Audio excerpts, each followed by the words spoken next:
On July 5th, 2026, the greatest dream in sports history died in a stadium in New Jersey. It was not because of a bad referee. It was not because of a penalty shootout. It died because we refused to accept reality.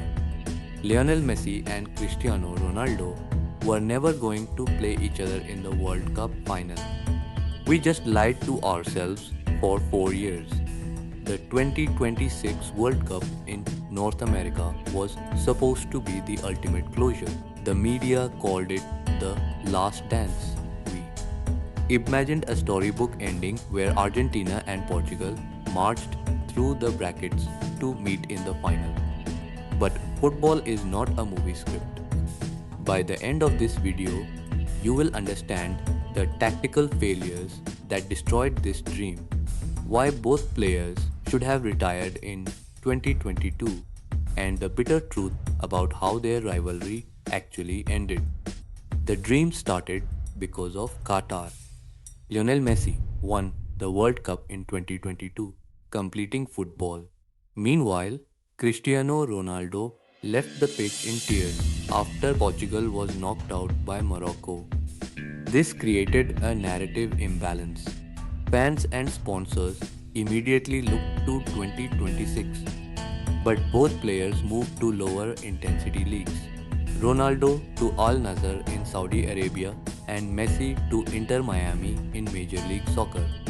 These moves lowered their daily physical demands, leaving them unprepared for the high intensity press of elite European players in 2026 under managers Roberto Martinez and Lionel Scaloni.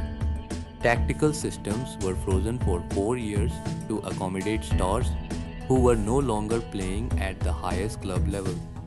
By the summer of 2026, the pitch had become too fast for 41-year-old Ronaldo and 39-year-old Messi.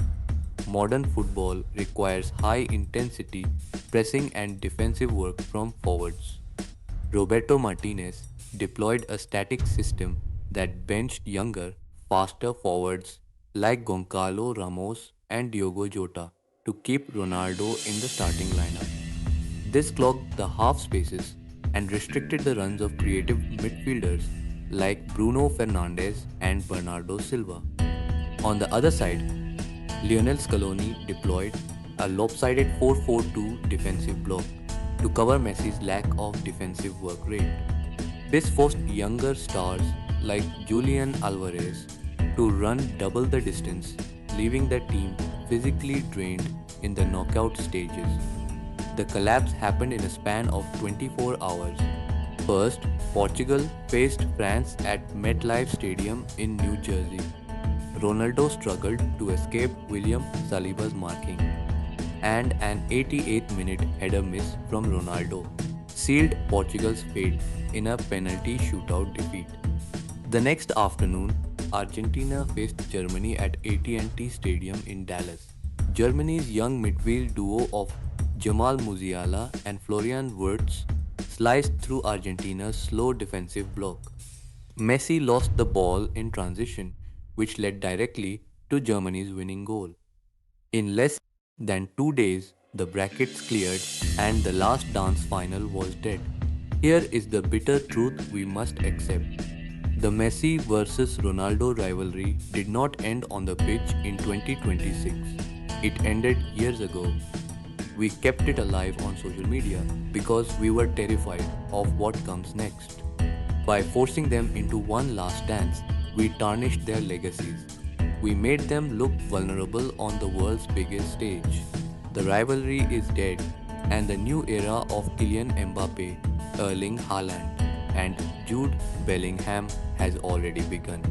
If you agree that it is time to let the legends rest, subscribe to the channel now. We cover the tactical shifts in the new generation of football every single week. Subscribe or watch the next video on why France's young midfield is set to dominate the next decade.